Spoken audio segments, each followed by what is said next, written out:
I want to talk today about why I don't think we can cut state government anymore and really the impact if we do. Now, I know that you've heard a lot lately about big numbers that have come out of Topeka. We've cut $1 billion from our $6 billion state budget. We still have a $510 million budget gap. But you may wonder, what do these numbers really mean? What have been the impacts of our cuts? Well, the cuts that we've made and the cuts that we might have to make would really hurt our kids' education. They would hurt our universities, and they would damage our community's public safety and roads. And we've really reduced our ability to take care of the elderly and disabled. Let me talk first about our public schools. Across the state of Kansas, over 3,000 educational professionals have been laid off. Class sizes have increased, and some schools have even had to close their doors. For example, the Delia Charter School in Kaw Valley was one of only 44 elementary buildings in Kansas to receive the Governor's Achievement Award for their exemplary academic performance on state assessments 2 years ago.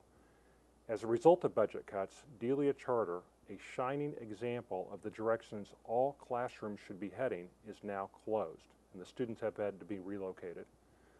What does it mean to our universities? Well, we've had enrollment increases at our universities by 9% over the last 5 years, so enrollment has increased, but these institutions have seen a 13% budget cut just over the past year. And this has real impacts. For example, at the KU School of Nursing, budget cuts have prevented the program from filling empty positions. In order to keep accreditation, the school must keep a specific teacher-student ratio. So by leaving empty positions open, the school has had to reduce the number of students it could accept into the program in a time when we need nurses. What does it mean when we cut Medicaid? Well, cuts to the Medicaid reimbursement rate directly impact our vulnerable population, the elderly and disabled, and their ability to receive critical services. As a result of our cuts, nursing homes are hiring fewer nurses and having to cut food budgets for our elderly. And Kansans like Joe King in Parsons, who was living with a developmental disability and who was flourishing under day care and residential support services, has now had to go back to a waiting list for services. Kansans like Joe are confined to their homes because they lack direct care support. What does it mean when we cut roads? Kansas was just ranked as one of the best states, in fact, the very best state in the country for roads. But because of continuous budget cuts this year, we're spending only $192 million on highway construction, which is less than what we spent on our roads in the 1970s. As a result, fewer maintenance projects will mean rougher roads and more potholes for Kansas drivers.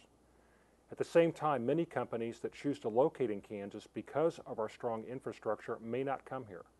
Not funding the transportation plans hurts our ability to attract new jobs.